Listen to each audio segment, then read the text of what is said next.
Hey guys, tonight we begin with the absolute unit that was Homo neanderthalensis, the brawny, brainy, misunderstood cousins of ours who didn't just survive the Ice Age, they bench-pressed it. From their freakish strength to their surprising culture, Neanderthals weren't just cavemen, they were nature's gym rats with a flair for interior decorating. So before you get comfortable, take a moment to like the video and subscribe, but only if you genuinely enjoy what I do here. And let me know in the comments where you're tuning in from and what time it is for you. It's always fascinating to see who's joining us from around the world. Now, dim the lights, maybe turn on a fan for that soft background hum, and let's ease into tonight's journey together. If you walked into Ice Age Europe around 80,000 years ago, you'd probably freeze solid within 30 seconds. But before that happened, you might catch a glimpse of a Neanderthal, the local apex hominin, and possibly the only creature on Earth who looked like they could beat a mammoth in a wrestling match. Neanderthals weren't just different from modern humans, they were optimized for punishment. Imagine a person designed by a committee of bodybuilders, Arctic engineers, and someone who really, really liked forehead real estate. That's a Neanderthal. Let's start with the body. Neanderthals were shorter than us on average, around 5'4" to 5'6". But calling them short is misleading. They weren't small. They were condensed. Stocky frames, huge rib cages, broad shoulders, and a build so sturdy it looked like their skeletons had been reinforced for demolition work. Their bones were thick, dense, and frankly overqualified for anything less than full-contact mammoth takedowns. Their limbs were short and powerful, which helped conserve heat in brutally cold climates. Their hands were massive, with strong thumbs, perfect for crafting tools, grabbing prey, or, presumably, opening pickle jars that modern humans wouldn't even attempt. And then there's the face. Neanderthals didn't look weird. We look weird. Their skulls were long and low, with prominent brow ridges that could have doubled as ski jumps. Their noses were large and forward-facing, possibly as a built-in heater for that frosty Ice Age air. Their jaws were powerful, their chins basically non-existent, and their expressions likely somewhere between mildly confused and always ready for a fight. But make no mistake, these weren't brutish thugs. This wasn't a failed prototype of humanity. This was a parallel success story. They were tailored, top to bottom, for their environment, and in that environment, they thrived. Neanderthals were the elite endurance athletes of their day. If that day involved ice storms, cave bears, and hunting dinner with a sharpened stick, every inch of them said, "Yes, I've broken several ribs. No, I don't regret it." If you've ever felt proud of your bone density after lifting a milk jug without hurting yourself, sit down. Neanderthals were walking fortresses. Their skeletons weren't just sturdy, they were medieval architecture sturdy. We're talking bones so thick they make modern human femurs look like discount chopsticks. Let's start with their legs. Neanderthal femurs were short and incredibly robust, designed not for running marathons, but for powering through rough, mountainous terrain, while carrying roughly half a reindeer on one shoulder. Their knees were shaped to handle constant bending and squatting, which is useful when you spend most of your day building fires, shaping stone tools, or elbow-deep in large animal carcasses. Their arms, equally terrifying. Their upper arm bones were massively thick, and their forearms even thicker, a unique trait among hominins. This wasn't just for show. They weren't flexing on Instagram. They were literally built to wield heavy tools and haul enormous prey across rocky tundra. If modern humans are built like Swiss Army knives, Neanderthals were jackhammers with eyebrows. Even their rib cages told a story. Modern humans have a more barrel-shaped rib cage, tapering toward the waist. Neanderthals, however, had wide, flaring rib cages that gave them room for huge lungs, likely necessary to survive the cold, oxygen-thin air of glacial Europe. Basically, their respiratory system was the equivalent of industrial bellows. More oxygen in, more mammoth-chasing energy out. And let's not forget the skull. Not just the brow ridges, although those were magnificent. Their skulls were longer, flatter and thicker, with larger areas for muscle attachment. That meant powerful jaws and neck muscles. They could probably chew frozen venison without blinking. Interestingly, this reinforced skeleton came with a cost. They likely matured faster than us and may have had slightly shorter lifespans. But while they were around, they packed a lifetime of bruises, breaks, and brutal living into every year. Their bones show constant wear, healed fractures, joint damage, and blunt force trauma. Like they were auditioning for a prehistoric action film. Let's address the big, brainy elephant in the room. Neanderthals had huge brains. Not metaphorically, literally. Their brains were bigger than ours, about 1,500 to 1,150 cubic centimeters, compared to our modern average of 1,150. That's right, the so-called brute cavemen were walking around with high-performance cranial engines, and they didn't even have spreadsheets to suffer through. But before you crown them honorary professors, a disclaimer. Bigger doesn't automatically mean smarter. A blue whale has a massive brain and has yet to invent indoor plumbing. That said, Neanderthals weren't just carrying around cranial ballast. They used it. A large portion of their brain volume went towards sensory processing and motor skills, especially vision and movement coordination. That makes sense when your daily schedule includes stalking elk in a snowstorm and not accidentally walking off a cliff. They needed to navigate dangerous terrain, track animals over long distances, and work with tools, all without the aid of Google Maps or opposable thumbs that scrolled Instagram. Their visual cortex was particularly large, likely giving them incredible eyesight. Picture sharp-eyed, frost-covered Neanderthals squinting dramatically into the blizzard like Ice Age anime characters, but with more fur and fewer monologues. And while their prefrontal cortex, the "let's think before we do this" part, might have been proportionally smaller than ours, evidence shows they weren't just acting on impulse. Their lives required planning, cooperation, and a surprising amount of creativity, including the kind that involves painting cave walls and possibly applying ochre like early makeup. So yes, your ancient Neanderthal aunt may have invented contouring long before TikTok did. Neanderthals also adapted impressively across Europe and parts of Asia, from dry steppe to icy tundra, which required some serious cognitive flexibility. They learned to use local resources, build shelter, make tools, and occasionally invent a new way to hurt themselves with flint. Still not impressed? Try this. We once thought all their tools and art were stolen ideas from early modern humans. Then we found Neanderthal art and ornaments older than anything Homo sapiens had done in the region. Turns out we were just late to the cave party. If nature had a survive the worst conditions imaginable design contest, Neanderthals would have walked away with the prize. And probably the trophy too, just to use it as a hammer. These hominins weren't just adapted to the Ice Age. They were engineered for it. Picture the kind of weather that makes your nose hairs freeze, and now imagine living in that without heated floors, hoodies, or any concept of hot cocoa. That's Neanderthal territory. Their bodies were short and stocky, not by accident, but by design. This compact shape helped them conserve body heat, which is exactly what you want when your environment looks like the freezer aisle of a cursed grocery store. Long, lanky limbs lose heat faster. Neanderthals had limbs so thick and short, penguins would have nodded in approval. Their noses were massive, and no, not for sniffing out gossip. Their large nasal cavities helped warm and humidify frigid air before it reached their lungs. It was nature's version of an HVAC system, built directly into their faces. A useful adaptation, and a great excuse for having a face you could rest a brick on. Even their skin likely contributed to their icy resilience.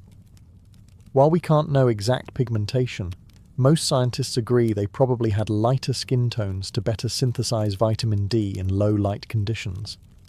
Because if you're going to survive 6 months of perpetual gloom, you'd better be able to wring sunshine out of a grey sky. Their lungs were likely enormous, needed to fuel bodies that were doing manual labour 24/7, climbing, hunting, hauling, carving, and occasionally inventing new ways to pull a muscle. That wide barrel chest wasn't for show. It was a prehistoric furnace. Clothing? Oh yes. They weren't running around in fur loincloths unless they were into that.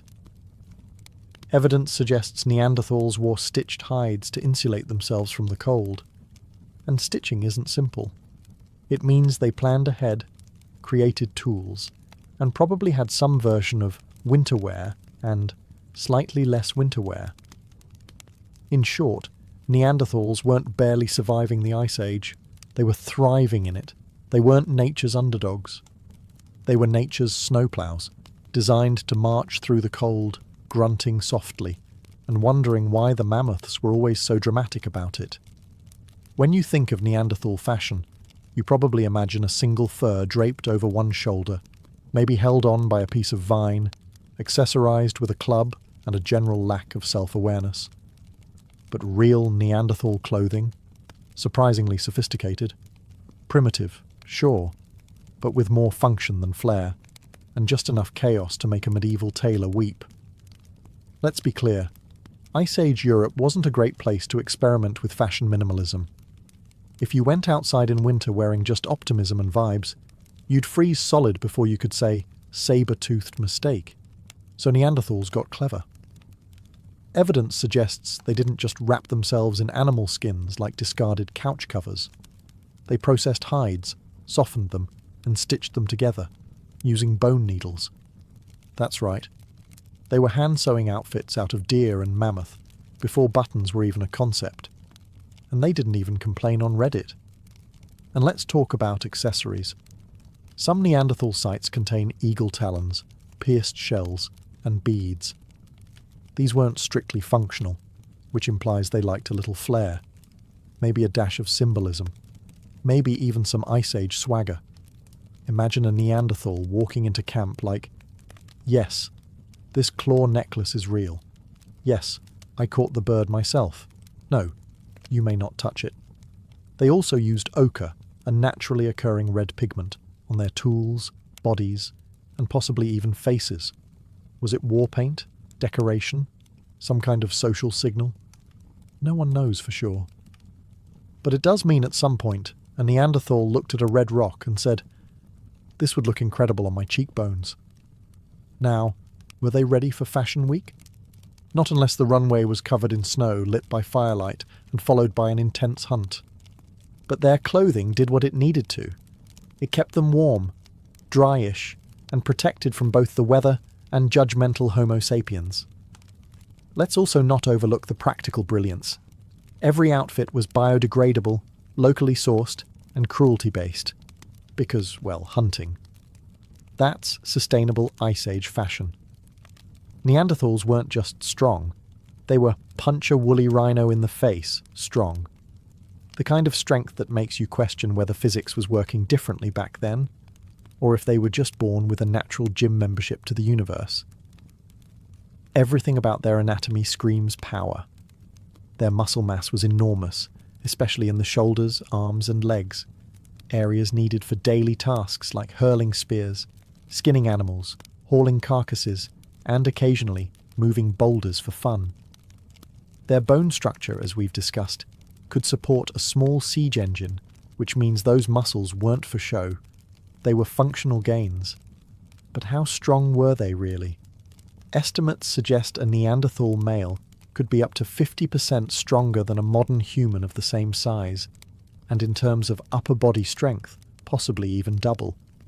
This isn't farm strong or dad strong. This is accidentally rip the door off your cave strong. They didn't just hunt from a distance with carefully thrown projectiles. No, Neanderthals preferred the close contact approach. They'd run up to large, angry Ice Age megafauna and jab them with spears at near point-blank range. Their version of dinner prep involved dodging tusks while keeping a firm grip on something that wanted them dead. And the wear and tear? Oh, it shows. Their fossil records are full of healed injuries, broken arms, crushed ribs, damaged skulls, all signs that they weren't just strong, but resilient. If a Neanderthal broke something, they either walked it off or wrapped it in moss and hoped for the best. Then they went right back to hunting. Even their grip strength was absurd. Some researchers believe they could crush modern humans' hands without trying. Their thumbs were larger, their fingers broader, and their knuckles capable of damage usually reserved for medieval weapons. If you're picturing the Rock, but fuzzier and more likely to throw a stone axe at you, you're not far off. If there's one thing Neanderthal fossils consistently tell us, it's that these people lived hard. Not forgot to wear sunscreen hard. More like tackled a raging bison before lunch hard. Their skeletons read less like quiet prehistoric memoirs and more like accident reports from an Ice Age rodeo. Seriously, when paleoanthropologists looked at the trauma patterns in Neanderthal remains, they noticed something oddly familiar. The types of injuries, fractured ribs, broken arms, crushed faces, were strikingly similar to those found in professional rodeo riders. And no, that is not a joke. Apparently, if you regularly tangle with one-ton mammals for a living, your bones tell a very specific kind of story. Take Shanidar 1, for example. This poor guy had a blow to the head that crushed part of his skull, probably left him partially blind, and also had a withered right arm, likely from a healed break. His foot was damaged too. Basically, he was the human equivalent of a walking before photo in an orthopedic ad. And yet, he survived for years after those injuries. That means other Neanderthals were taking care of him. Because apparently, even if you're a tank of a man with one working eye and a limp, your Ice Age buddies still make room for you at the fire. Another famous case, La Chapelle-aux-Saints, an older male with severe arthritis, missing teeth and spinal issues. And again, he was clearly cared for. So not only were Neanderthals getting injured in ways that would terrify modern OSHA inspectors, but they were also helping each other heal. Emotional support and survival. Neanderthals said, yes, we do both. But the frequency of these injuries also tells us about their lifestyles. These weren't people who hunted small game from a distance or foraged daintily. They got up close and personal with danger. Their weapons were mostly thrusting spears. Think stab rather than throw. And when you hunt like that, the animal usually fights back. The next time you trip on a rug and feel sorry for yourself, remember, Neanderthals spent their lives getting tackled by Ice Age death machines, shrugged it off with some moss and fire, and still lived long enough to invent personal grooming. Now that's resilience. Neanderthals didn't just survive the Ice Age, they brought fire to it, which is basically the prehistoric version of telling winter, not today, Satan. Now they weren't out there throwing fireballs or inventing s'mores, but they absolutely knew how to make, maintain, and weaponize fire in ways that would have made a caveman version of Bear Grylls nod approvingly. How do we know this? Archaeological sites reveal clear evidence of hearths, centralized fire pits with charred bones, heated stones, and layers of ash, sometimes built up over years in the same spot. That's not just a random wildfire. That's a Neanderthal choosing a nice location, building a fire, and then cooking dinner next to it while probably glaring at the wind. The prevailing theory is that they used methods like striking flint against pyrite, creating a spark that could ignite dry grass or moss. No matches, no lighters, no YouTube tutorials, just raw determination and a suspicious pile of rocks. The Ice Age version of hold my beer. They didn't just use fire for warmth either. Fire helped them cook food, which made it easier to chew and digest. This wasn't just a culinary improvement, it also unlocked more nutrients, reduced parasites, and possibly gave them more time to invent other helpful things, like gossip. Then there's the tool-making advantage. Heating flint can make it easier to nap or shape into tools. So it's possible Neanderthals were practicing thermal engineering before humans even figured out how to invent pointless committees. And let's not forget about defense. Fire scares predators. Sitting around a fire meant not only warmth and light, but a makeshift force field against anything that growled in the dark. Picture a bunch of Neanderthals roasting meat, telling stories, and casting intimidating shadows on the cave walls. Fire was their home security system. Were they the first to discover fire? Probably not. But they mastered it in their own steady, practical, and impressively chill way. They didn't flaunt it. They just quietly turned cold caves into livable homes and meat into slightly less chewy meat. Neanderthals didn't have multi-tools, screwdrivers, or YouTube how-tos, but give them a chunk of flint and a moment of silence, and they'd whip up a toolkit that could skin a deer, build a shelter, and possibly open a medieval wine bottle. Their tools weren't just sharp rocks, they were strategically crafted instruments made with attention to detail, purpose, and just the right amount of controlled violence. The primary technique they used? The Levallois method, a complicated multi-step process involving preparing a stone core in such a way that flakes could be removed in a predictable shape. In other words, they weren't just banging rocks together like toddlers. They were planning ahead, shaping cores, analysing angles, and executing cuts with such finesse that modern archaeologists sometimes mistake their work for early Homo sapiens craftsmanship, which frankly must be annoying for them. Among the Neanderthal tool repertoire were scrapers, points, awls, borers, and even hafted tools, blades attached to wooden shafts using tree resin and sinew. That's not just make-sharp thing. That's prehistoric composite engineering, which is a fancy way of saying duct tape, but way harder to invent. They used these tools for everything: butchering meat, tanning hides, woodworking, and probably the occasional angry gesture. And let's be real, anyone who can figure out how to glue stone to stick using tree goo and patience deserves a TED Talk. Their toolkits varied by region too. This means Neanderthals weren't just copying one another, they were innovating, adapting their methods to local resources, climates, and prey. One group might use limestone, another flint. Some even seem to have experimented with bone and antler tools. It's like prehistoric Etsy. And they weren't afraid of improvement. Over time, their tools got more refined, more efficient, and arguably more deadly. This wasn't evolution doing the work. This was brains and practice. When most people picture Neanderthals, they imagine grunting figures hunched around a fire, club in one hand, dinner still twitching in the other. But the archaeological record tells a different story. One where the same people who could dismember a reindeer in 5 minutes also paused to decorate a shell or bury a loved one with flowers. Yes, Neanderthals had culture, and not just the kind that grows on old meat. Let's start with burials. Multiple Neanderthal sites show evidence of intentional graves, often in shallow pits, sometimes with grave goods or traces of pollen, suggesting flowers may have been placed with the dead. Whether this was spiritual, symbolic, or just a prehistoric version of "he liked plants," we may never know. But the point is, they cared. They mourned. They didn't just toss grandma behind a boulder and call it a day. And then there's art. For years, it was assumed Neanderthals didn't do art. That was supposed to be our thing. Then we found cave paintings in Spain, made with red ochre over 64,000 years ago. Spoiler, that's before modern humans showed up in Europe. That awkward silence you hear is anthropology professors re-evaluating everything they once said with confidence.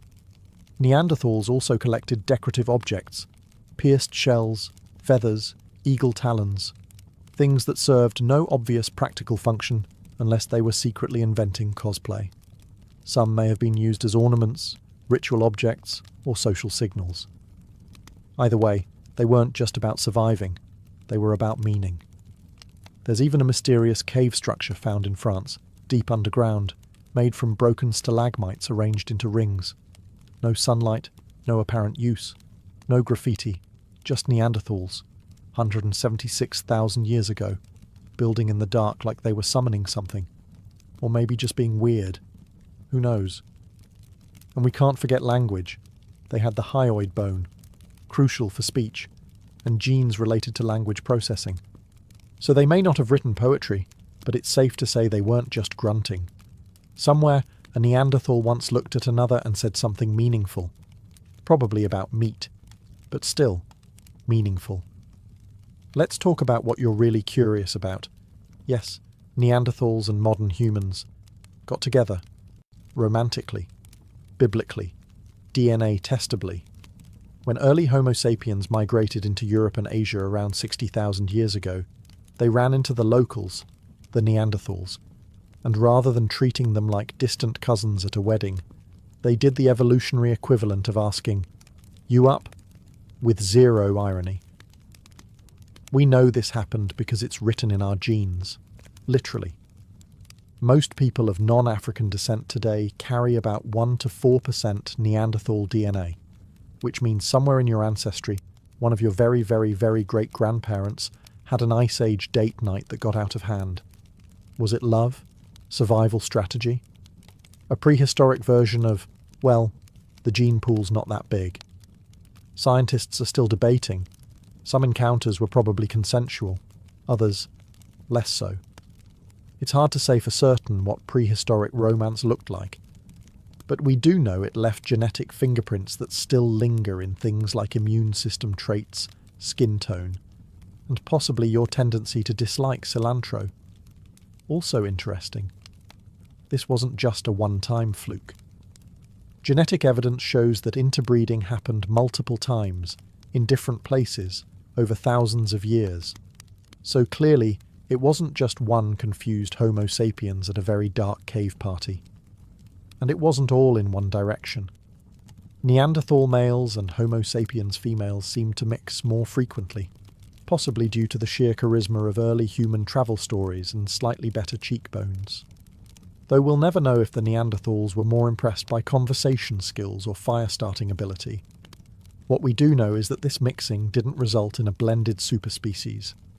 The Neanderthals eventually disappeared, but parts of them live on in us. Your slightly wide nose? That could be a Neanderthal gift. Your love of red meat and aversion to cardio?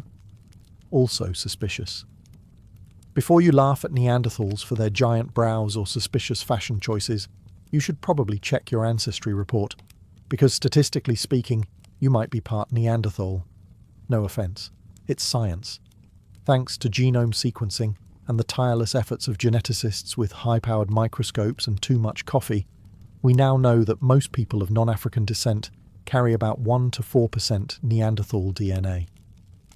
That means if you're watching this and your great-great-great-great-great-great-grandparent wore fur and didn't blink during snowstorms, congratulations, you're a little bit Ice Age, and this ancient inheritance isn't just a quirky footnote, it shows up in real ways. For starters, Neanderthal genes have been linked to traits involving skin tone, hair texture, immune response, and even pain sensitivity. So if you sunburn easily, react strangely to allergens, or stub your toe and feel like you've been shot, you may have the Neanderthal edition of human firmware.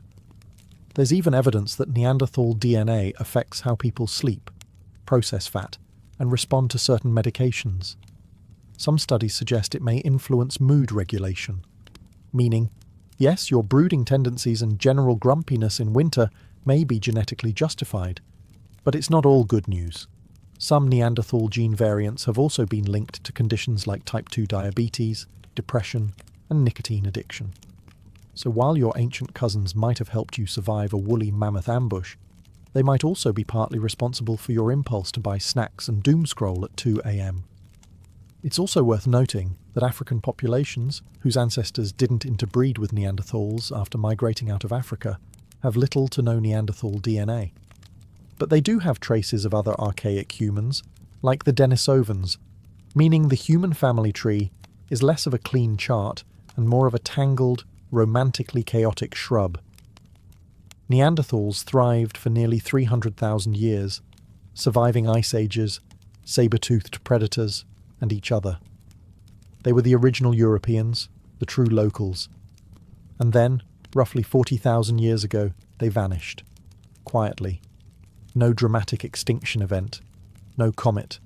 Just fade to black.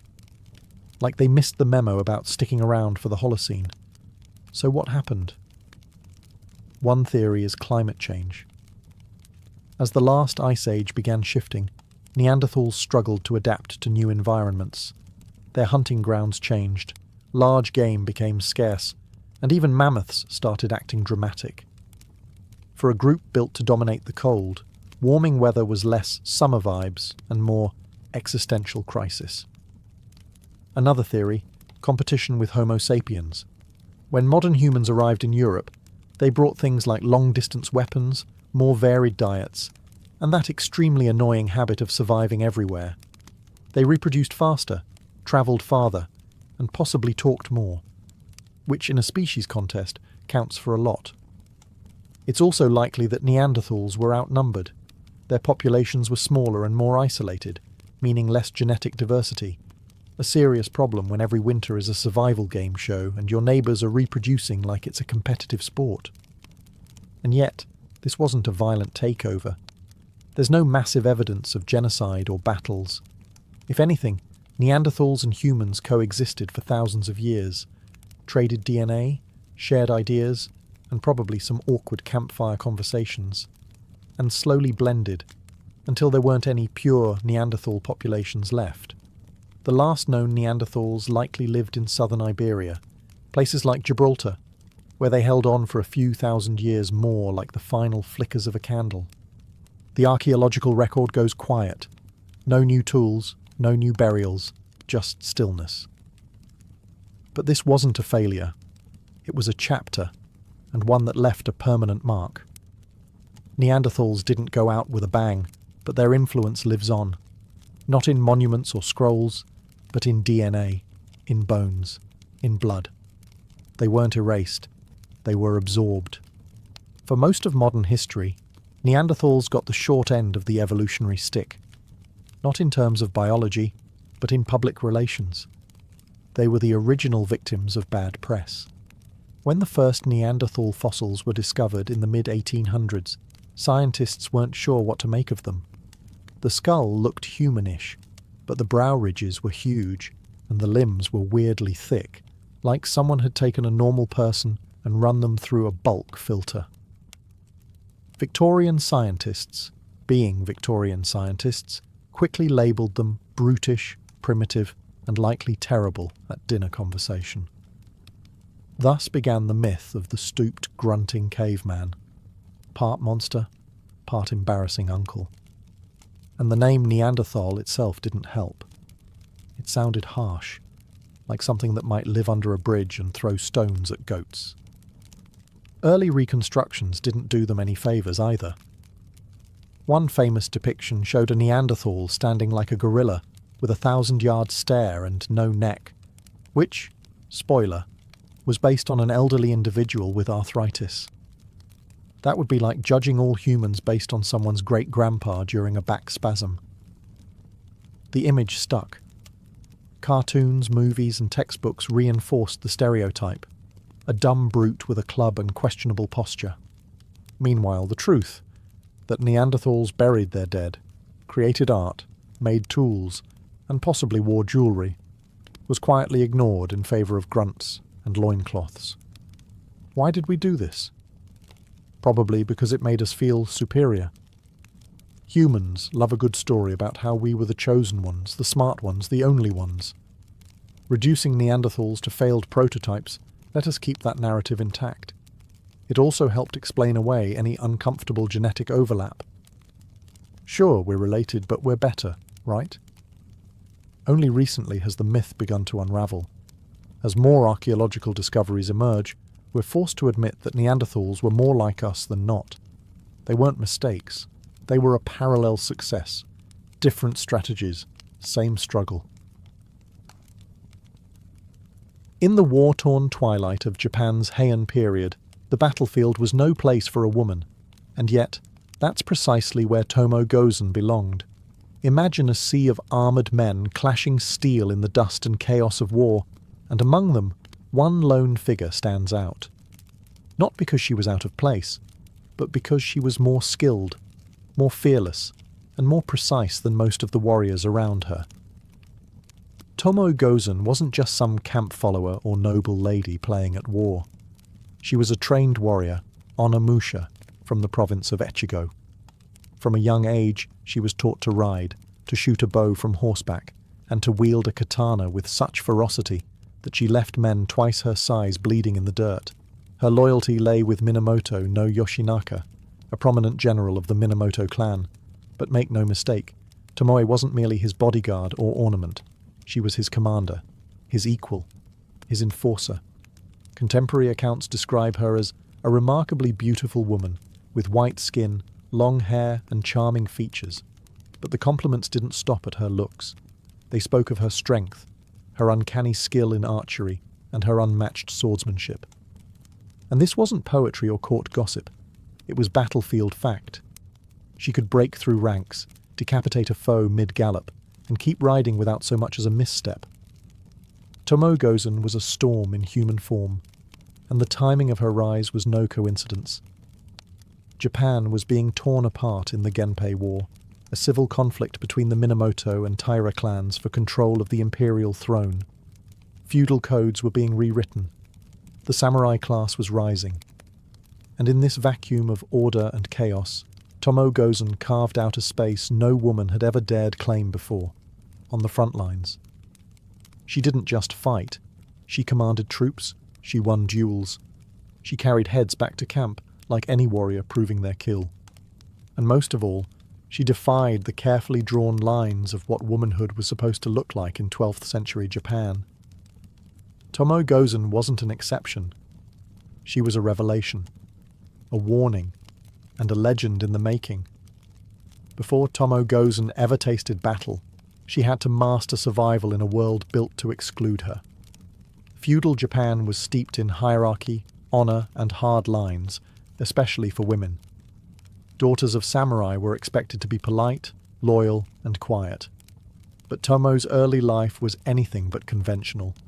We don't know her exact birth date, but she was likely born into a minor samurai family during the late Heian period. Some accounts suggest she may have been raised in the household of Minamoto no Yoshinaka himself. Whether she was his concubine, foster sister, or trusted retainer remains debated. But what's not debated is her skill. That didn't appear by accident. That was earned. While young boys were handed swords and drilled in the Bushido code, Tomoe would have had to prove, again and again, that she could do everything they could, and better. Her training would have been brutal. Swordsmanship wasn't just about strength, it was about timing, control, and reading your opponent. She would have trained in kenjutsu for blade work, and kyudo for archery, all while learning to fight in heavy armor and manage a warhorse in full gallop. In the rare moments of peace, she likely learned the nagintata, a curved blade polearm traditionally associated with female warriors. But make no mistake, this wasn't some symbolic ceremonial practice. This was preparation for real violence. Tomoe's fighting style combined elegance and lethality, and she didn't just keep up with the men, she often surpassed them. This phase of her life, before the battles, before the legends, was marked by isolation. Most women didn't carry swords. Most women didn't speak in strategy meetings. And most women weren't expected to live long on the battlefield. But Tomoe forced the world to bend around her. Every skill she learned had to be twice as sharp, twice as precise, and twice as deadly as her male counterparts. Because if she failed, no one would call it a soldier's mistake. They'd call it a woman's weakness. And so, before Tomoe Gozen could ever carve her name into the history books, she first had to carve her place into the samurai world, blade by blade, day by day, in silence and shadow. Not by invitation, but by sheer will. By the time Tomoe Gozen reached adulthood, Japan was on the brink of collapse. The Genpei War, a bitter civil conflict between the Taira and Minamoto clans, erupted in 1180. It wasn't just a clash of armies, it was a complete reshaping of the country's power structure. Emperors were being manipulated like chess pieces, and the warrior class was about to seize control of history. And Tomoe, she was right in the thick of it. Her lord and possible lover, Minamoto no Yoshinaka, was a distant cousin to the more famous Minamoto no Yoritomo. But unlike Yoritomo, Yoshinaka wasn't content with standing in the shadows. He wanted control over Kyoto, over the Minamoto clan, over the entire country. And when war broke out, he didn't hesitate. He raised his own army in the northern provinces and began his campaign southward, Right beside him, Tomo Gozen. She wasn't just a token warrior to show off in court. Tomo led troops into battle. She made strategic decisions. And when the fighting got bloody, she was at the front lines, blade drawn, giving orders most men wouldn't dare to question. She was a symbol of Yoshinaka's audacity, his willingness to defy tradition and win by any means necessary. The Genpei War was a savage affair. Battles were fought on rivers, in forests, through mountains. Arrows rained like monsoon storms, and hand-to-hand combat left the earth soaked in blood. One of Tomo's most famous victories came during the Battle of Yokotagawara, where she reportedly led a charge that decimated enemy forces. Chronicles claim she personally took the heads of several samurai and presented them as trophies. It wasn't for vanity, it was for proof. Every kill was a receipt, every head a message. But war wasn't just about glory, it was about loyalty and betrayal. As Yoshinaka gained power, tensions rose with Yoritomo, who saw his cousin's ambition as a threat. The Minamoto clan, already splintered by pride and ego, began to turn inward. While the Taira remained the enemy on paper, Yoshinaka now had to watch his back. Tomoe, ever loyal, stayed close. But even the strongest sword couldn't cut through politics. And as the war intensified, so did the pressure. Not just on Yoshinaka's claim to power, but on Tomoe's place in history. As the Genpei War dragged on, Yoshinaka's ambition outpaced his alliances. In 1183, after a series of brilliant military victories, he achieved what many thought impossible. He drove the Taira out of Kyoto and took control of the imperial court. At that moment, he was the most powerful man in Japan. And standing beside him, as always, was Tomoe Gozen, victorious, loyal, and bloodstained. But power is a double-edged blade. Yoshinaka had dreamed of restoring imperial authority, but the emperor and court nobles quickly realized he was as uncontrollable as the war he fought. He plundered the city, antagonized Kyoto's elite, and began making moves that alarmed even his fellow Minamoto. Most damning of all, he tried to take control of Emperor Go Shirakawa, a symbolic act of supreme authority that would doom him politically. Minamoto no Yoritomo, now the de facto leader of the Minamoto faction, responded with swift condemnation. He declared Yoshinaka a traitor and dispatched 2 loyal generals, Minamoto no Noriyori and the famed Minamoto no Yoshitsune, to eliminate him. The Minamoto civil war had begun, and Tomo Gozen was now fighting not against the Taira, but against her own clan. What followed was a rapid, tragic descent. Yoshinaka, once the bold and reckless upstart, found himself outmaneuvered and outnumbered. He retreated from Kyoto with only a handful of loyal retainers, including Tomoe. They made their final stand at the Battle of Owazu in early 1184. It would be a last gasp, not for glory, but for honor. As the enemy closed in, Tomoe fought like a demon unleashed. Chronicles say she charged into the enemy lines, found the strongest warrior she could, and promptly decapitated him before riding back through the carnage. It wasn't just skill, it was a message. Even in defeat, she wouldn't be erased. But Yoshinaka knew it was over. Legend holds that he asked Tomoe to leave the battlefield, not because he doubted her bravery, but because dying alongside a woman would be considered shameful for a samurai general. It was a cruel irony. The fiercest warrior at his side was being dismissed to protect his legacy. Did she obey? Some sources say yes. Others suggest she vanished into battle and was never seen again. Either way, the fall of Yoshinaka was the end of an era and the beginning of a myth. Snow blanketed the battlefield. It was February of 1184, and the plains of Owazu were quiet, too quiet for the bloody storm about to come. Minamoto no Yoshinaka stood with only a few dozen men left, once a conqueror of Kyoto, now a fugitive of his own clan. His final stand had come, and Tomoe Gozen, ever at his side, was not about to let him die alone. The odds were hopeless. Hundreds of enemy warriors, led by Yoshitsune and Noriyori, bore down on them. Their armour gleamed, their horses kicked up frozen earth. And amidst the frigid winds, Tomoe Gozen adjusted her helmet, drew her sword, and charged into legend. According to the 14th century Heike Monogatari, Tomoe did not retreat. She surged forward like a whirlwind, seeking the strongest opponent she could find. Hatakeyama Shigetada, a famed warrior in his own right. Whether out of fury, desperation, or a refusal to die quietly, Tomoe didn't wait for introductions.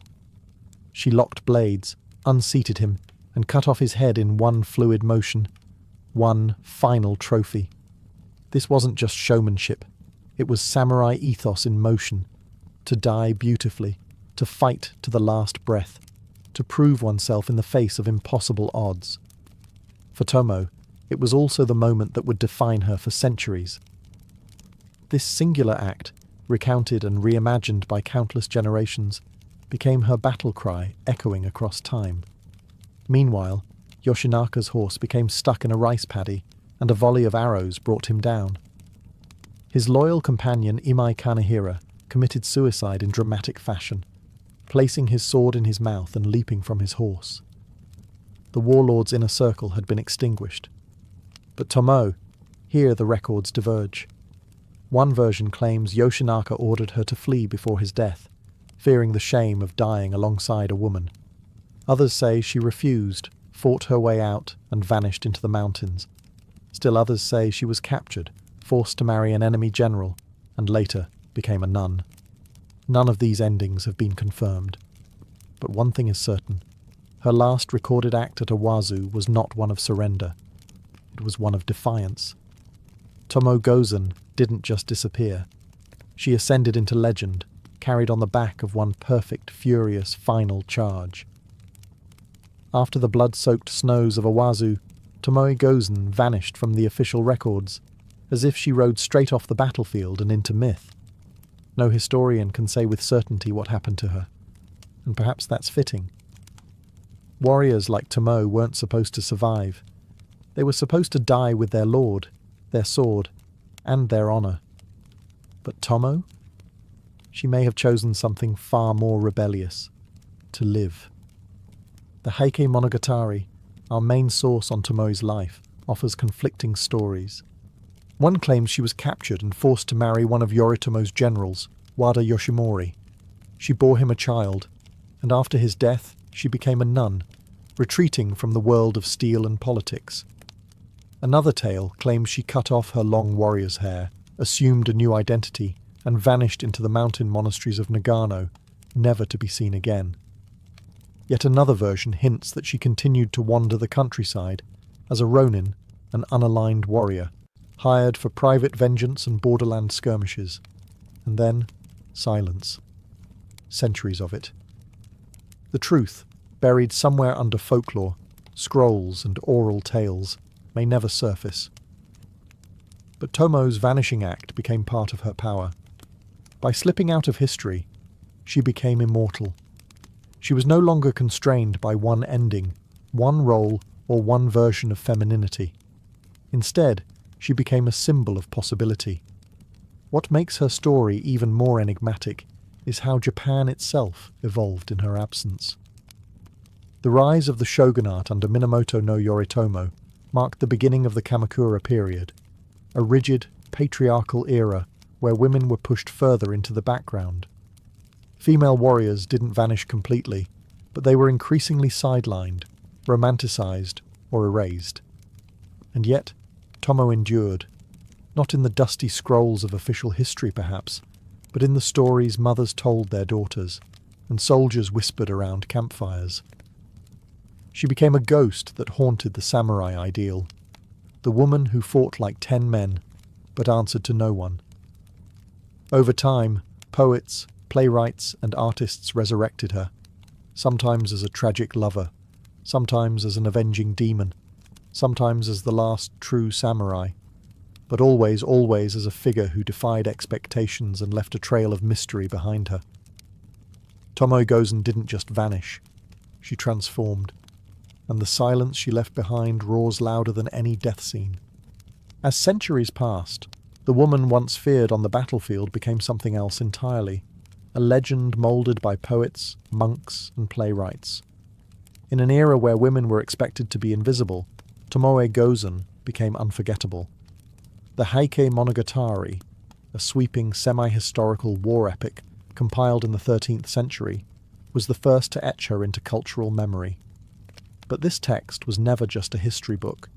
It was performance. It was theatre. Blind monks known as Biwa Hoshi travelled from town to town, chanting the stories of the Genpei War to the sound of the Biwa lute. Through their voices, Tomoe Gozen was reborn, not just as a fighter, but as a tragic heroine.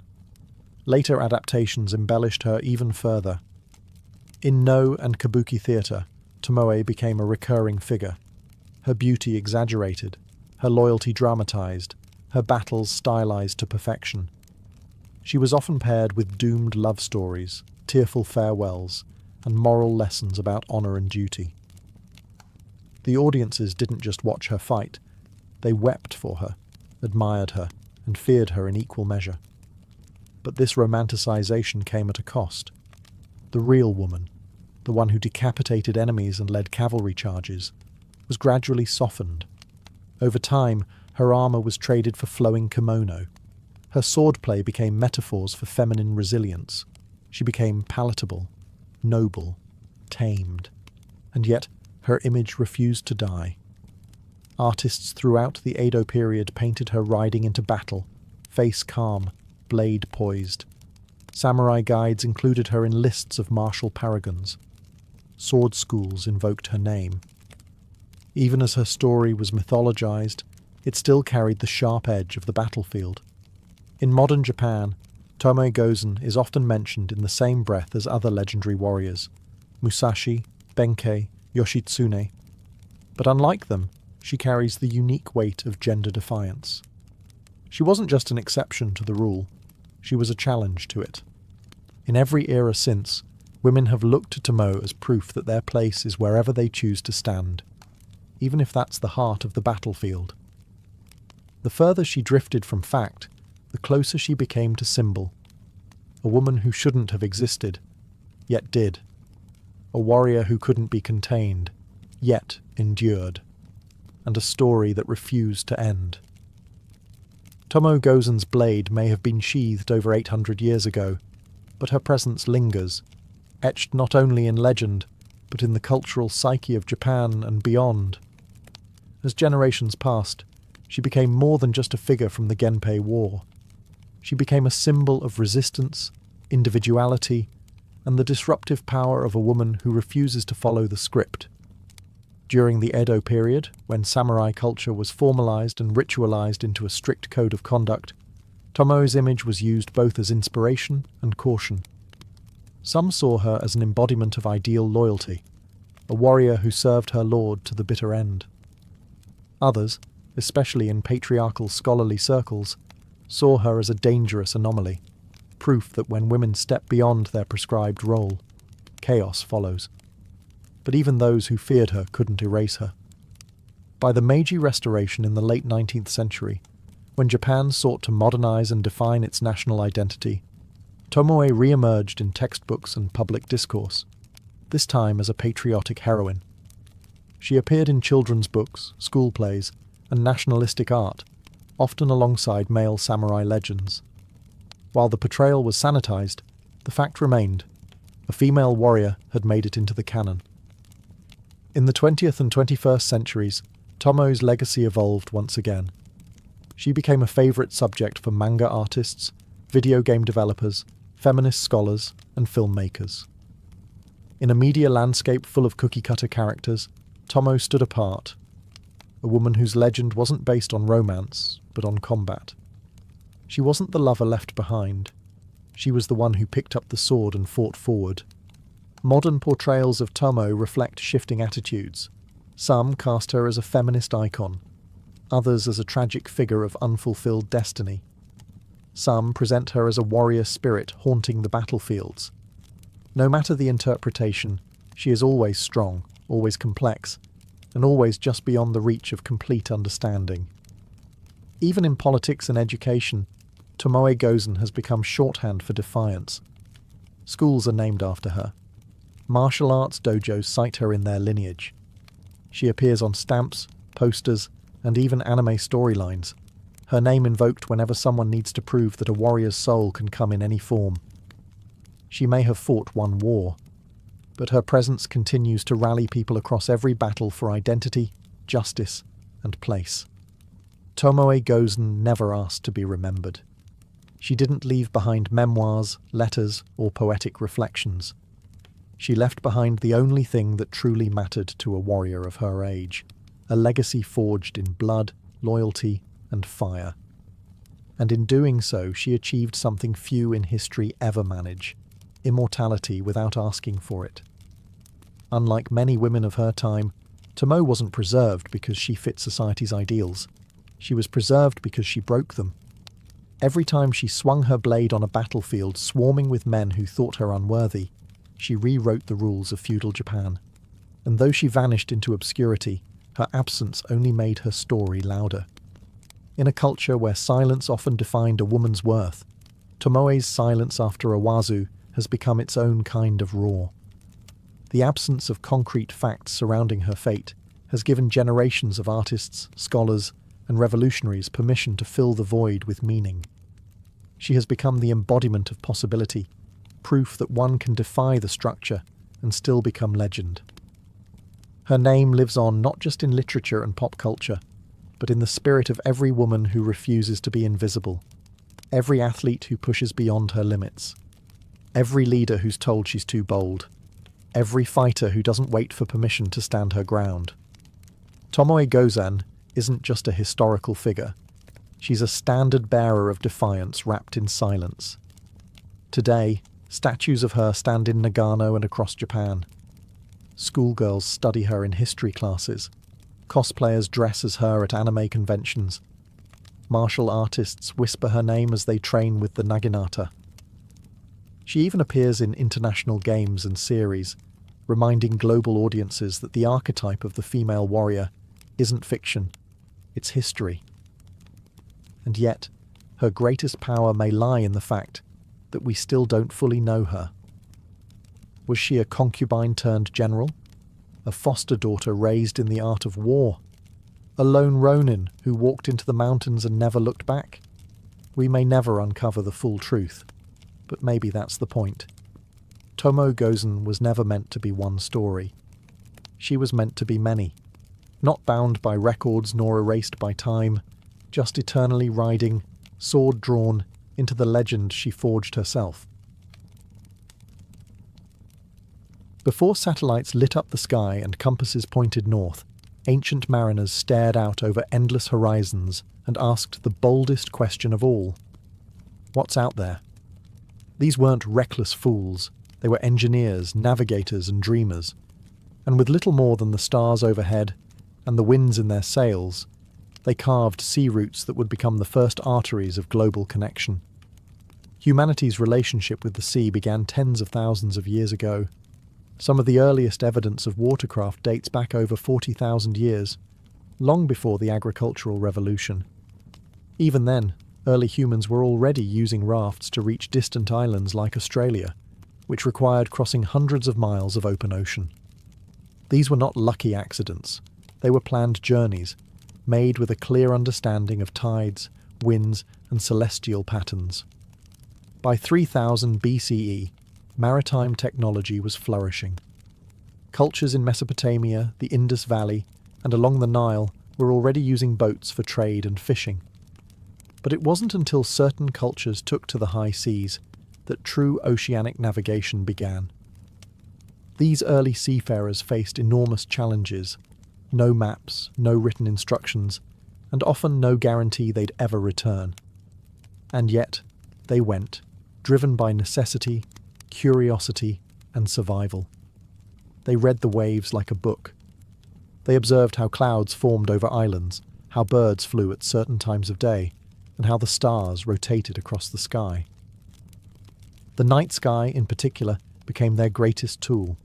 Polaris in the northern hemisphere, for instance, served as a fixed point for orientation. In the southern hemisphere, navigators watched the Southern Cross. these seafarers learned to feel the subtle push of currents beneath their hulls.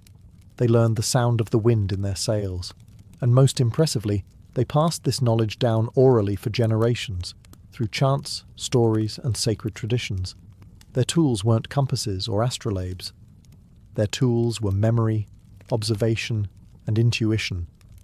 This wasn't just survival, it was science before science had a name, a way of knowing the world that married nature and culture. And as they set out across unknown waters, these ancient mariners weren't just navigating oceans, they were laying the foundations for global trade, migration, and the first connections between civilizations that had never even heard each other's names. Long before the rise of Athens or the glory of Rome, the island of Crete was home to one of the most sophisticated seafaring civilizations the ancient world had ever seen, the Minoans. Flourishing from around 2000 to 1450 BCE, the Minoans weren't just islanders, they were maritime architects who turned the sea into a superhighway of culture, commerce, and control. At the heart of Minoan power was the city of Knossos, a sprawling palace complex adorned with vibrant frescoes of dolphins, ships, and sea life. These weren't decorative flourishes, they were declarations. The Minoans lived and breathed the sea. Their economy thrived on maritime trade, and their influence stretched across the Aegean, reaching Egypt, the Levant, and beyond. Unlike later Greek navies built for war, Minoan ships were designed for speed and stability, ideal for trade and diplomatic missions. Their vessels, often decorated with bird or bull motifs, used square sails and rowers to navigate the calm yet unpredictable Mediterranean. These ships carried everything from olive oil and wine to pottery and bronze. But more than goods, the Minoans carried ideas, art, religion, and technologies, dispersing them like waves across the Aegean. And how did they navigate? While there are no surviving Minoan navigational charts, archaeologists believe they relied on a combination of star-based navigation and visual markers, coastal headlands the colour of the water, bird flight paths. Their consistent returns from long journeys suggest a deep understanding of seasonal winds and maritime rhythms, long before anyone wrote them down. One of the most remarkable signs of Minoan maritime prowess is their role in the development of the Greek alphabet. By interacting with Near Eastern cultures like the Phoenicians, the Minoans helped pave the way for one of history's most influential scripts. Their ships weren't just ferrying cargo, they were floating vessels of cultural exchange. But like many sea-based powers, their end may have come from the very ocean they mastered. Around 1450 BCE, a volcanic eruption on the nearby island of Thera, modern-day Santorini, may have triggered tsunamis and ash clouds that devastated Minoan ports and destabilized their control. Whether by nature or invasion, their ships eventually disappeared from the waves. Still, the Minoans left behind more than ruins. They left behind a legacy of what it meant to rule not by land, but by sea. If the Minoans were the artists of the sea, then the Phoenicians were its tireless entrepreneurs. From around 1500 BCE to 300 BCE, the Phoenicians, a loose confederation of city-states like Tyre, Sidon, and Byblos, dominated the eastern Mediterranean, not with armies, but with fleets. Their legacy isn't one of empires and conquests. It's one of navigation, trade, and the spread of culture across the known world. The Phoenicians didn't have a unified kingdom or grand capital. What they had were ships, and lots of them. These were sleek, fast, and highly maneuverable vessels capable of long-distance trade. Using both square sails and banks of oars, their ships could hug coastlines or dart across open water. And with them, they brought glass, cedarwood, purple dye, and most importantly, ideas. They were the middlemen of the ancient world, linking Egypt with Anatolia, Greece with Mesopotamia, and North Africa with the western Mediterranean. They established outposts and colonies across the coastlines, most famously Carthage in North Africa, which would later rise to rival Rome. Each colony acted like a node in a vast maritime network, with the mother cities back east reaping the benefits of trans-Mediterranean commerce.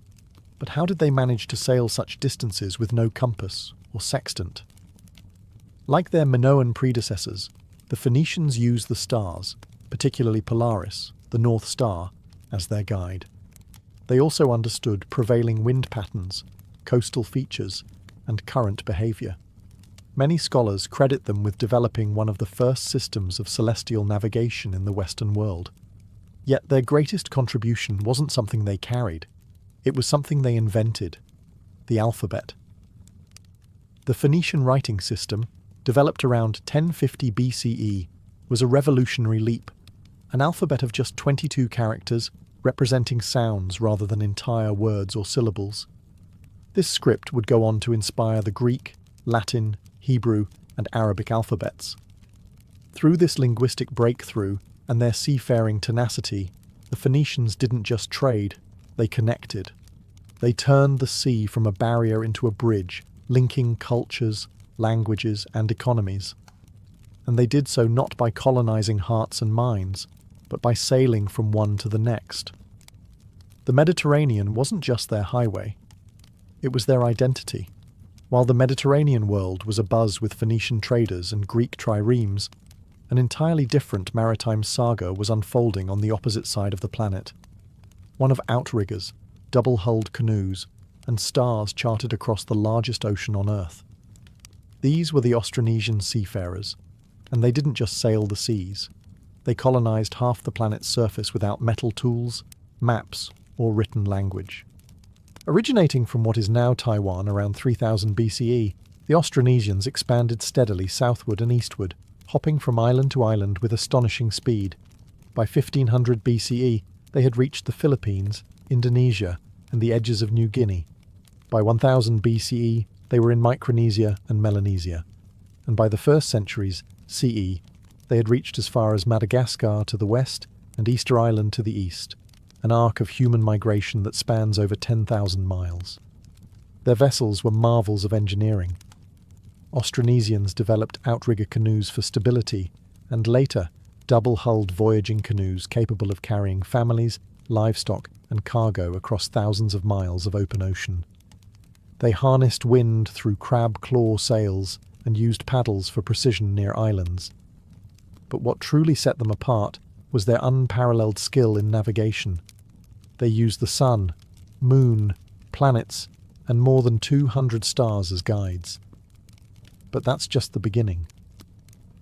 Austronesian navigators, especially the famed Polynesian wayfinders, read the ocean like a living map. They could detect subtle changes in wave patterns caused by distant islands reflecting swells. They followed seabird flight paths, studied cloud formations, and even tasted seawater for salinity shifts near land.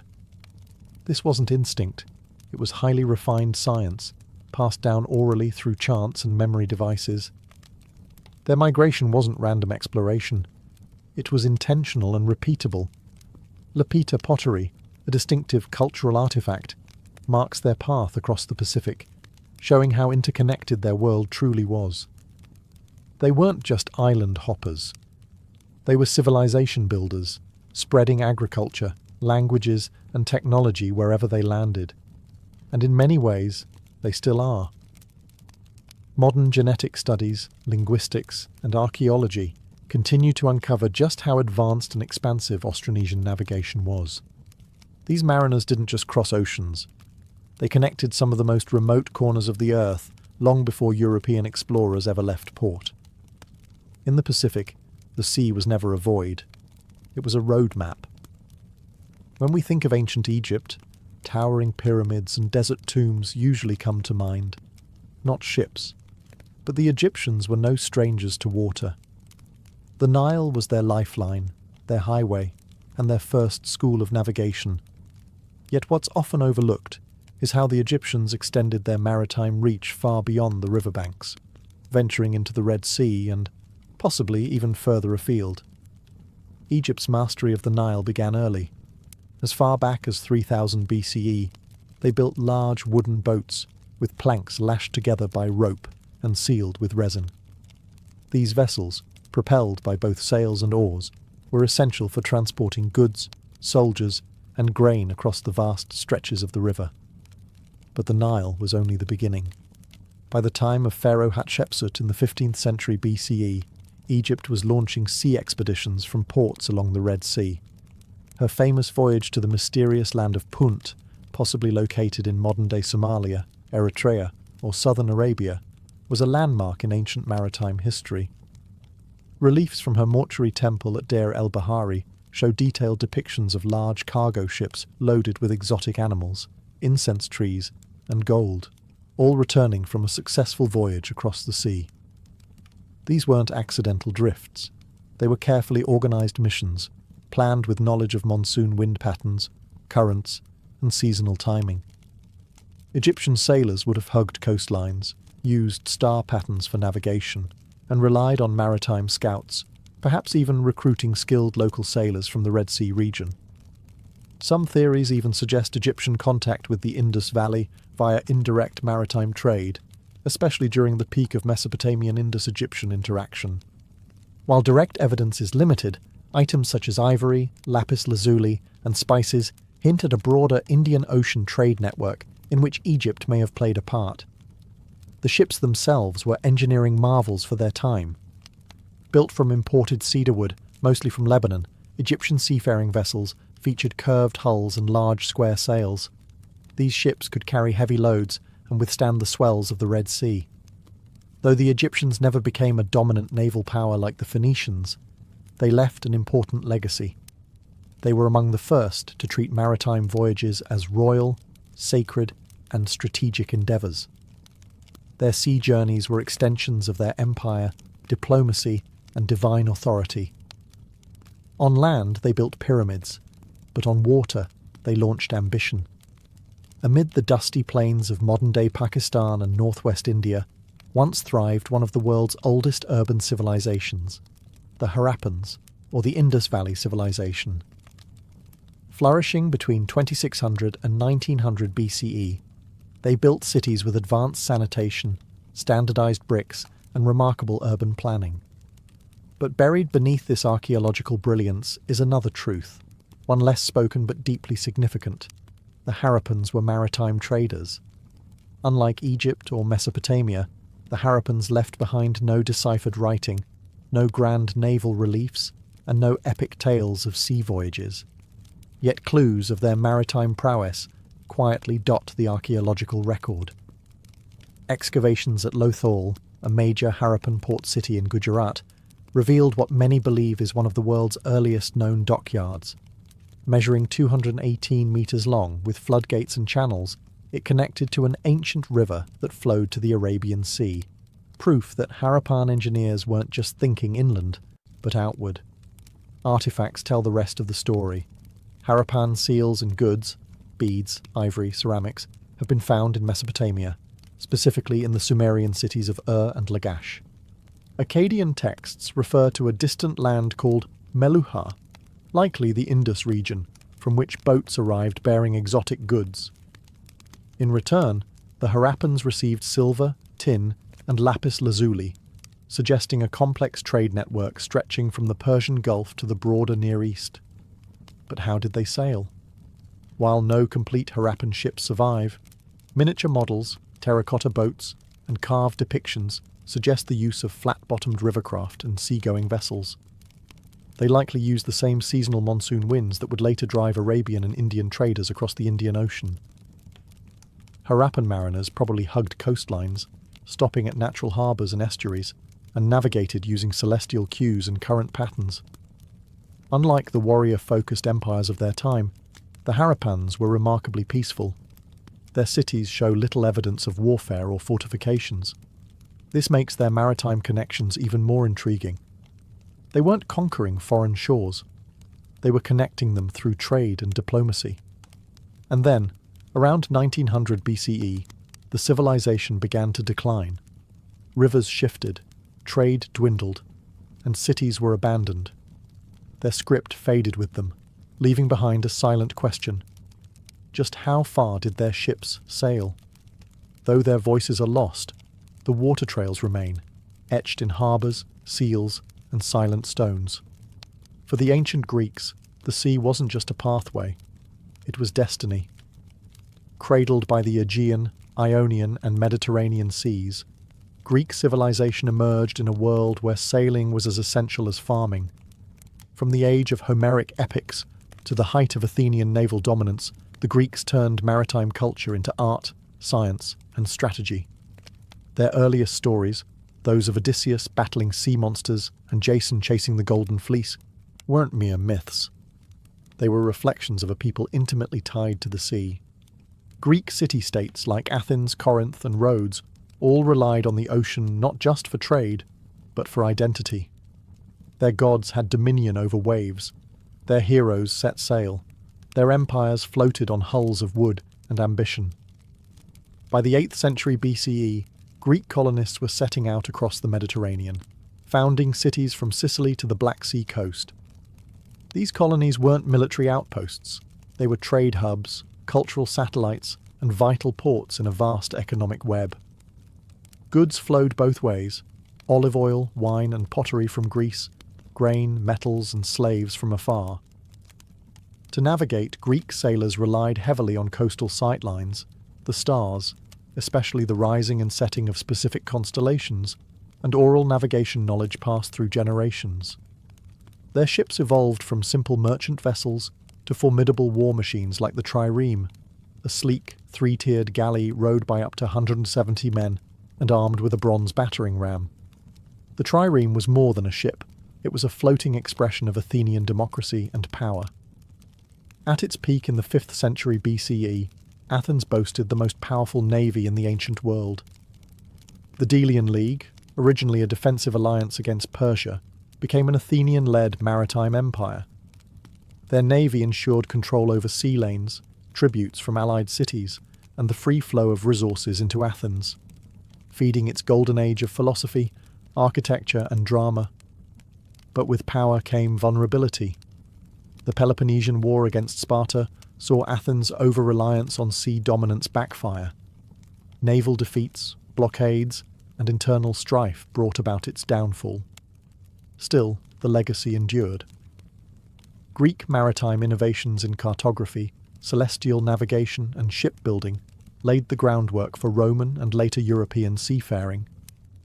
And their belief that the sea was a stage for glory, knowledge, and tragedy echoes in Western thought even today. For a people who started as landlocked farmers and shepherds, the Romans were late to embrace the sea. But once they did, they didn't just join the naval powers of the ancient world, they crushed them. The Mediterranean, once a patchwork of rival fleets and scattered colonies, became what the Romans proudly called Mare Nostrum, our sea. Early Rome was no maritime superpower. The Etruscans and Greeks dominated Italy's coasts, while Carthage, founded by Phoenician settlers, ruled the western Mediterranean with the most formidable navy in the region. But everything changed during the Punic Wars. Faced with Carthage's naval superiority, the Romans made a bold move. They reverse-engineered a captured Carthaginian warship. In an astonishing feat of industrial determination, they built an entire fleet, hundreds of ships, in mere months. But they added something uniquely Roman: the corvus, a boarding bridge that turned sea battles into land combat. This innovation played to Rome's strength in infantry, allowing legionaries to storm enemy ships as if they were charging a fortress.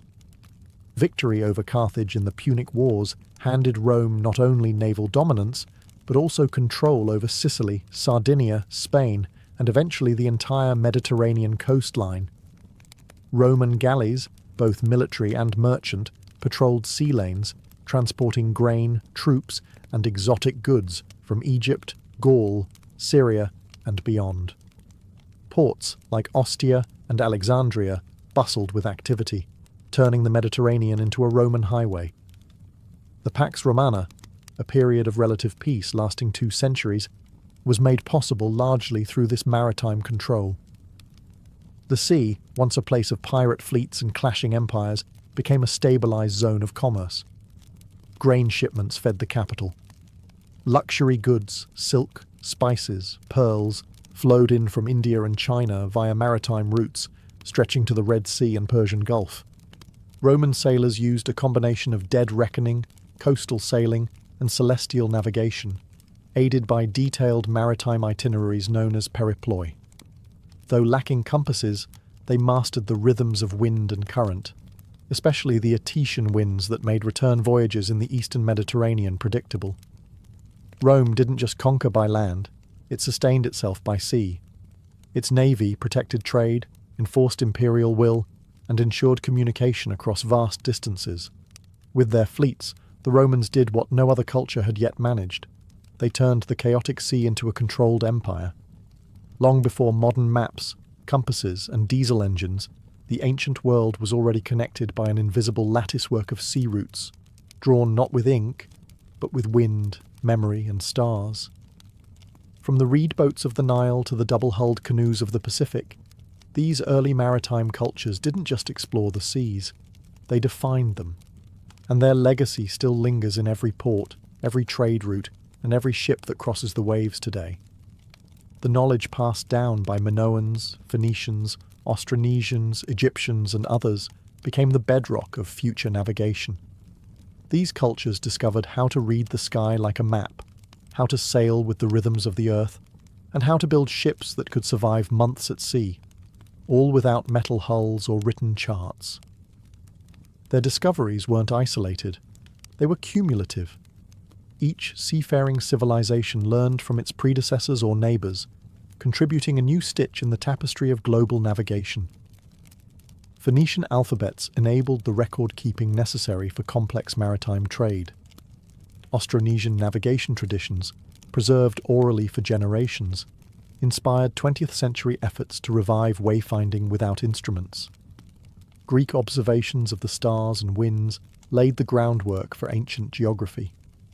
Roman engineering gave us ports and lighthouses still echoed in today's harbour design.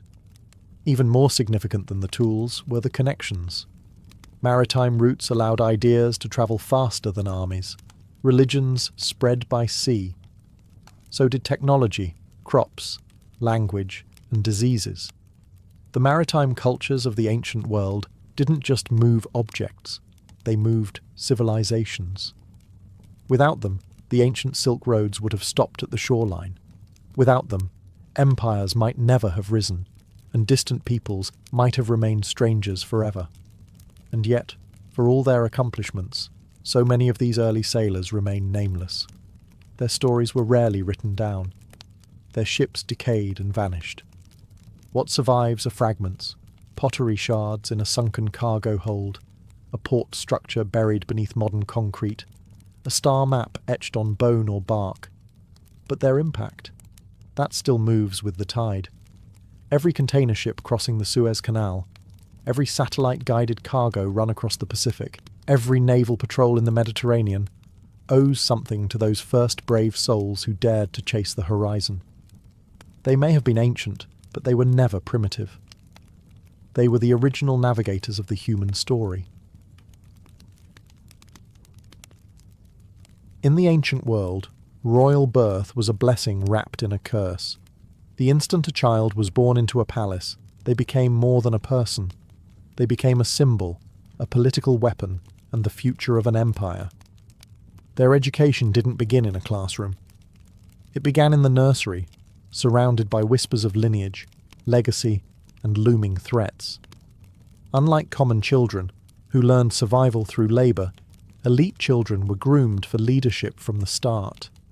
Every gesture they made, every word they spoke, was watched, corrected, and crafted. Their lives were performances in training, rehearsals for thrones they had not yet earned. They didn't learn to read for leisure. They learned so they could read treaties. They didn't learn to speak to express themselves. They learned to command obedience, recite laws, and deliver carefully calculated flattery to foreign envoys. The content of their education depended heavily on geography and dynasty, but the goals were universal: control, charisma, and continuity.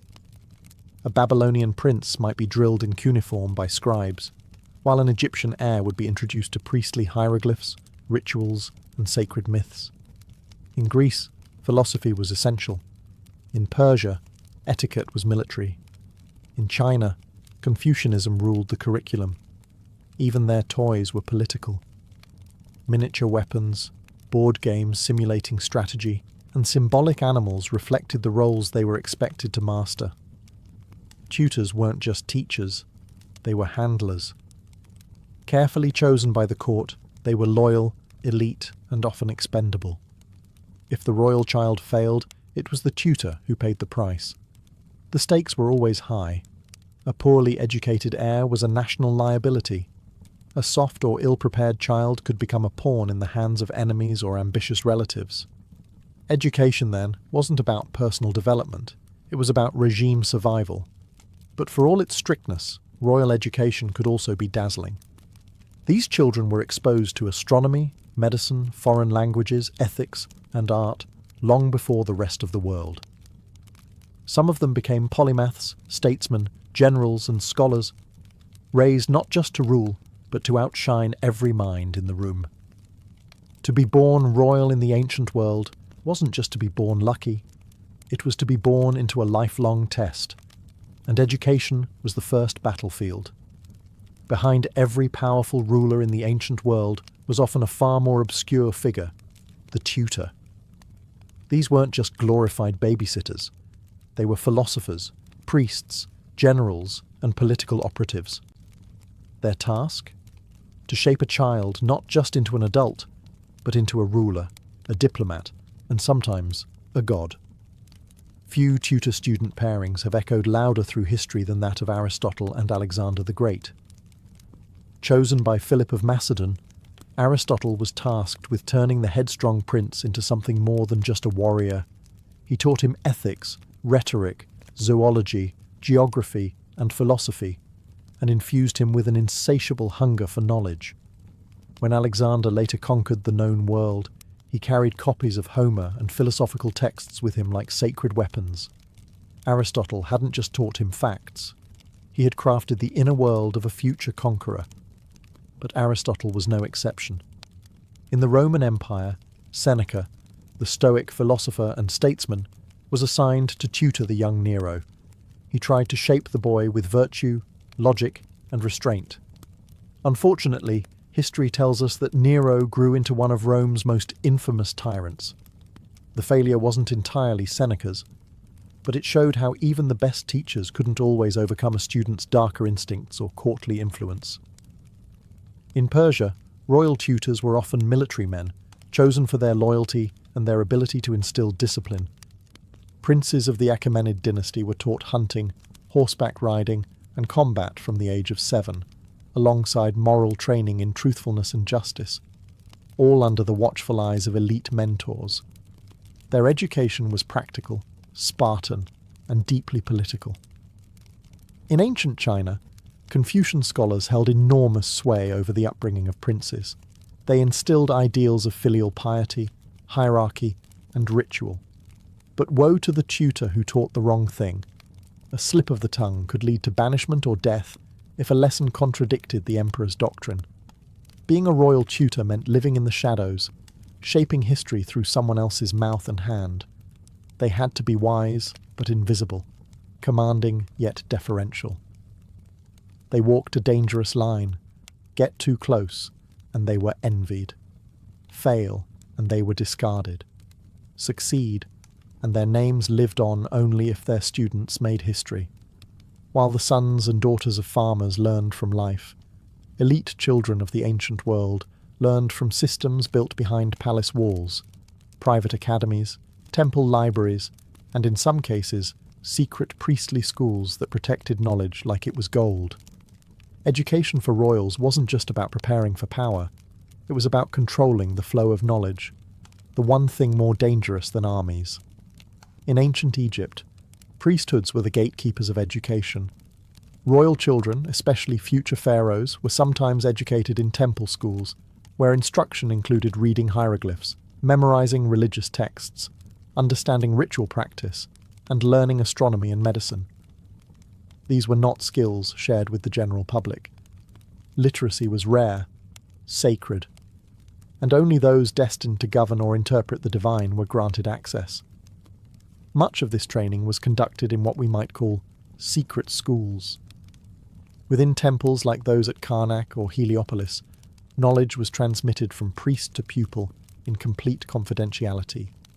The curriculum wasn't just religious, it was political. Knowing how to recite spells, interpret omens or plan rituals gave rulers control over life and death in the eyes of their people. Persia had its own elite educational structure. The sons of Persian nobility, especially those close to the king, were educated in what Herodotus called the king's school. Hidden from public view, these boys learned truth-telling, riding, archery, and leadership. They also absorbed Zoroastrian ethics and statecraft. This schooling wasn't just for princes.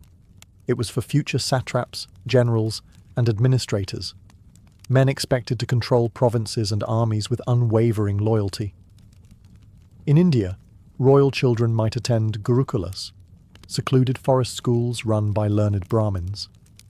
While commoners rarely had access, princes were often placed under the guidance of a single guru who taught them everything from Vedic hymns to martial skills. The education was holistic, spiritual, intellectual, and physical, and again, deeply hierarchical. Knowledge was tailored to caste, role, and destiny. Even in Greece, where education was more democratized in some cities, elite children like those in Sparta or Athens received specialized training. Spartan royal sons were placed in the agog, the state-run military academy. Athenian aristocrats hired private tutors in logic, strategy, and rhetoric, because knowing how to win a war was only half the battle. Knowing how to win an argument could be even more important. In all these worlds, knowledge wasn't merely taught. It was guarded, passed like a sword, meant only for those who could wield it. In the ancient world, royal women were rarely expected to lead armies or govern states, but that didn't mean their education was trivial. In fact, for many dynasties, the instruction of elite daughters was just as calculated and strategic as that of their brothers. Because royal women weren't only daughters, they were future queens, priestesses, political pawns, and sometimes power players. In Egypt, royal women could hold immense influence. Queens like Hatshepsut and Nefertiti didn't merely stand beside pharaohs. They ruled, built temples, and engaged in diplomacy. This required education. Princesses in Egypt were often taught by temple priests in reading hieroglyphs, reciting religious texts, managing estates, and performing sacred rituals. Those destined to become God's wives of Amun were initiated into priestly orders, learning rites and theology far beyond the reach of commoners. Some even participated in governance with knowledge that rivaled their male counterparts. In Persia, royal women were kept behind palace curtains, but they weren't idle. The Achaemenid queens were entrusted with managing vast estates, overseeing treasuries, and maintaining courtly alliances. To do so, they were taught bookkeeping, diplomacy, and political etiquette. Greek historians like Xenophon note how Persian queens engaged in behind-the-scenes governance, indicating a quiet but formidable education. In ancient Greece, the story is mixed. In Athens, education for women, even elite ones, was minimal and domestic. Music, weaving, household management, and some reading. But in Sparta, royal women were raised for strength. They trained in physical fitness, rhetoric, and Spartan values. A Spartan princess could speak her mind and command estates while her husband waged war. And when Spartan men died young in battle, it was often the women who upheld the legacy. In India and China, noble women's education reflected religious and dynastic priorities. In the Gupta Empire, royal daughters were sometimes schooled in Sanskrit, music, poetry, and philosophy, skills designed to enhance their allure and status. In imperial China, empresses and consorts were taught Confucian ethics, calligraphy, and palace protocol. Those destined for political roles, like Empress Lu Ji or Wu Zetian, went far beyond, mastering governance, surveillance, and statecraft under the guise of etiquette. Royal women walked a delicate path. They were expected to charm, not rule, but when circumstances changed, they often stepped into power. And when they did, their education wasn't a frill. It was their arsenal. If swords won battles, speech won empires. In the ancient world, a royal's ability to speak wasn't a soft skill. It was a weapon. Language, rhetoric, and public persuasion were essential tools of rule, diplomacy, and survival. And so, elite children weren't merely taught to speak. They were trained to captivate, manipulate, and command through words. Nowhere was this clearer than in ancient Greece, where rhetoric was seen as the hallmark of a civilized leader. Athenian aristocrats learned from masters like Isocrates and later the Sophists, who taught persuasive speech as both an art and a science. Young elites practiced delivering speeches, debating in public forums, and mastering logos, pathos, and ethos, the pillars of classical persuasion. For those raised to govern, a sharp tongue could be more useful than a sharp blade. This ideal spread across cultures. In Rome, elite boys were taught oratory from a young age. They memorized Cicero's speeches, learned courtroom strategy, and practiced delivering arguments while maintaining poise and decorum. For imperial heirs, this wasn't just about courtly performance, it was about survival. A poorly timed phrase could invite scandal. A brilliant speech could sway the Senate. Even in monarchies where absolute power reigned, words still mattered. In Egypt, the pharaoh was seen as a divine speaker. His proclamations carried ritual and legal weight. Royal children learned formal language and ceremonial formulas, reciting them during religious processions and state rituals. In Mesopotamia, scribal schools taught elite children not only how to write, but how to write persuasively, crafting royal decrees, diplomatic letters, and mythic hymns. In Persia and India, language played a different but equally vital role. Persian princes were trained in multiple tongues: Old Persian for court, Aramaic for diplomacy, and sometimes Greek or Median. They learned how to negotiate, compliment, and intimidate with tone and timing. Indian royal students, especially under the Maurya and Gupta empires, studied Sanskrit epics and philosophical texts like the Arthashastra, which offered tactical lessons in rhetoric, espionage, and diplomacy. Even in cultures where oral tradition reigned, like among Celtic and Germanic elites, storytelling and speech-making were forms of authority. A prince who couldn't speak well couldn't lead, because in the end, power wasn't just taken, it was spoken into existence. For ancient royals, the sky was not just a canvas of stars, it was a calendar, a compass, a clock, and sometimes a divine script. And beneath that sky, the numbers mattered. Mathematics and astronomy weren't optional subjects for royal heirs. They were foundational disciplines that shaped how a ruler understood time, taxes, architecture, war, and even fate itself. In Mesopotamia, long before Pythagoras was a household name, Babylonian elites were studying base 60 math systems, predicting eclipses, and calculating planetary movements with astonishing precision.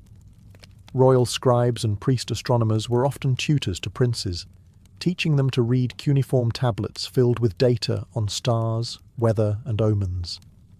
These calculations weren't abstract. They had real consequences for when to wage war, plant crops, or perform royal rituals. Egyptian royal education also wove mathematics into nearly every sphere of power. Pharaohs needed to understand land measurement for taxation after Nile floods. They also had to oversee monumental building projects, temples, tombs, and pyramids, requiring geometric knowledge and logistical skill. Astronomy guided Egypt's religious calendar, and royal children were taught to track the heliacal rising of Sirius, which heralded the annual inundation and marked the start of the year.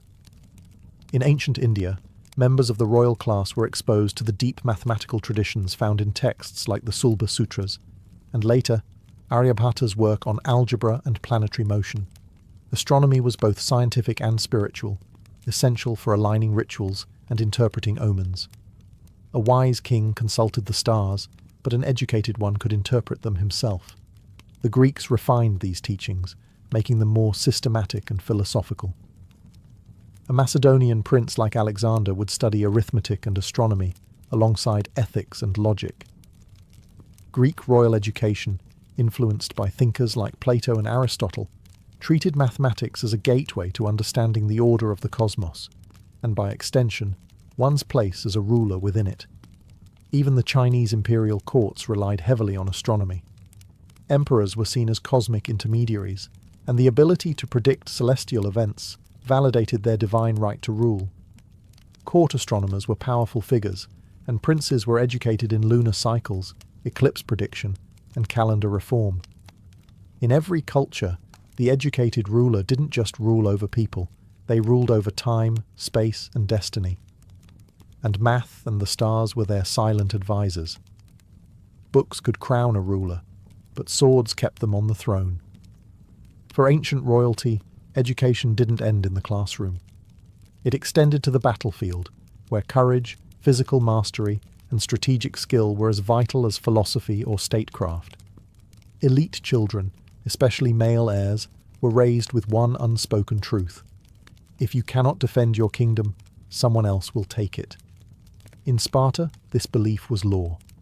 Royal sons entered the Agog, the state's brutal military academy, by age 7. There, they were stripped of comfort and trained in pain tolerance, endurance, hand-to-hand combat, and battlefield tactics. Even princes were not spared. They fought, bled, and survived alongside other Spartan boys, forging a bond through hardship that would serve them on the front lines.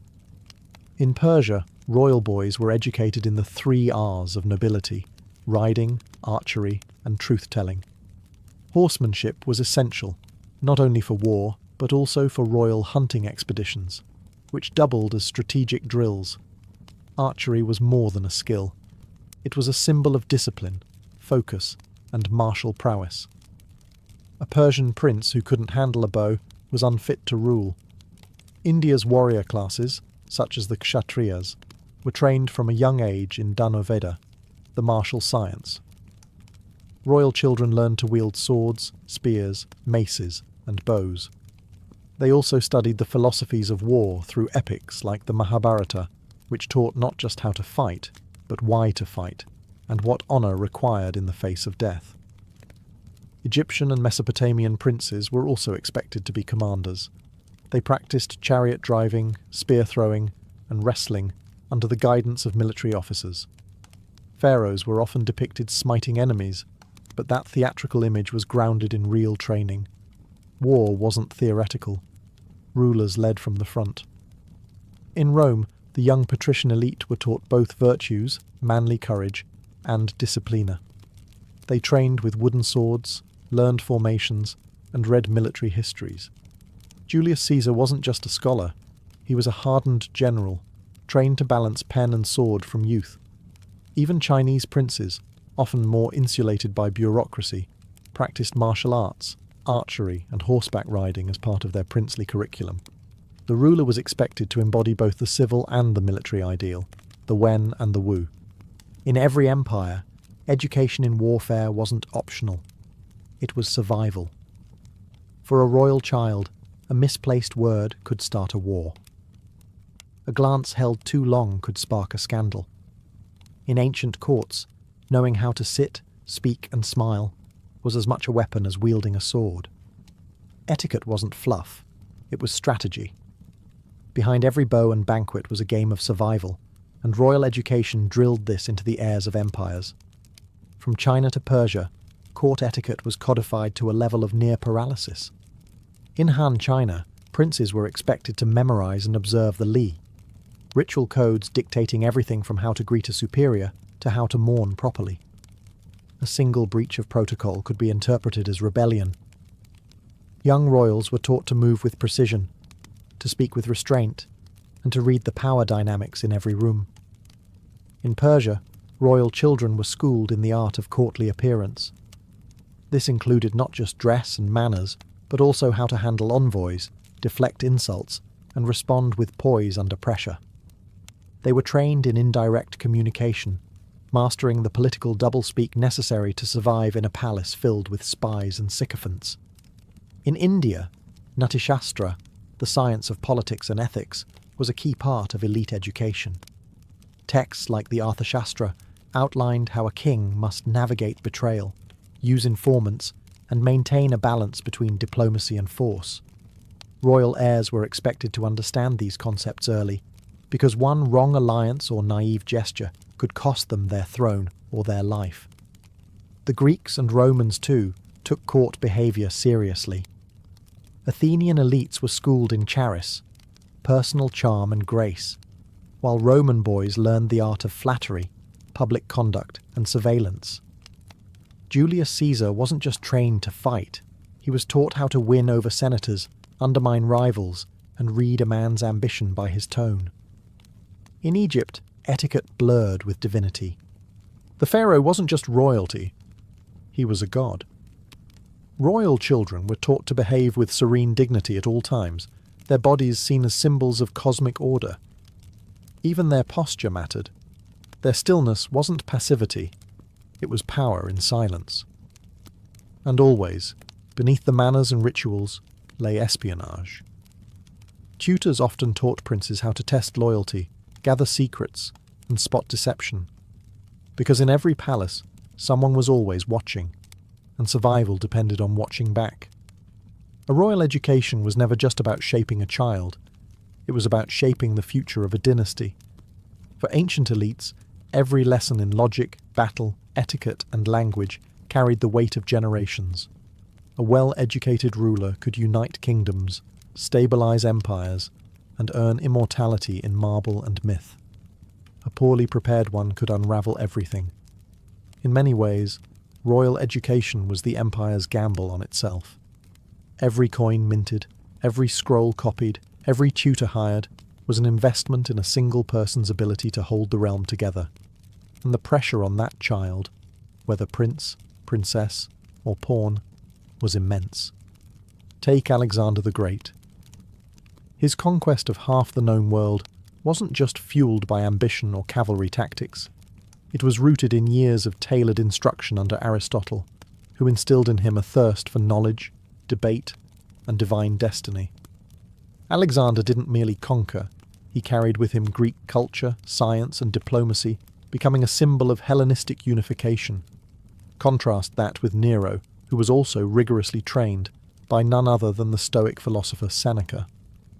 He had every educational advantage Rome could offer, yet still descended into cruelty, paranoia, and excess.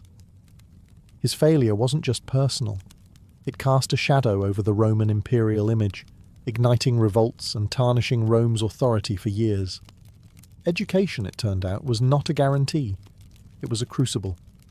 For royal women, the stakes were no less grave. A queen consort could become regent, a princess could be married off as a peace offering, or rise to rule in her own right. The education of figures like Cleopatra or Wu Zetian wasn't a luxury, it was preparation for empire. Their ability to speak multiple languages, manage treasuries, and navigate deadly court politics kept them alive, and in power. Even long after their deaths, the impact of these royal educations endured. Many rulers became patrons of learning, founding academies, libraries, and temples of knowledge. Their own childhood instruction became the model for future generations, repeated, refined, and ritualized. In the end, the education of the royal child was never just about the child. It was about legacy, about ensuring the past didn't die, and that the future could be ruled with wisdom, not just force. Because in the ancient world, the throne was inherited, but the ability to keep it, that had to be taught.